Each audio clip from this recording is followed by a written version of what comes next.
Wala kayong mga kwentang tao. Gusto nyo lang magkapera kaya ginagawa nyo yan.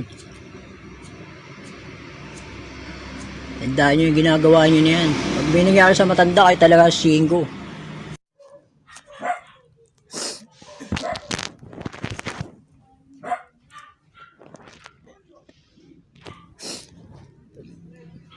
Ay, matagal mong sinasabi sa akin. Yan, binigay na sa'yo. Ay, kahit ayoko pa nangyari sa'yo yan, ma. Binigay na sa'yo. Diba? Tagal mo nang hinihiling yan. Ako lang ang nagsasabi sa'yo, wag.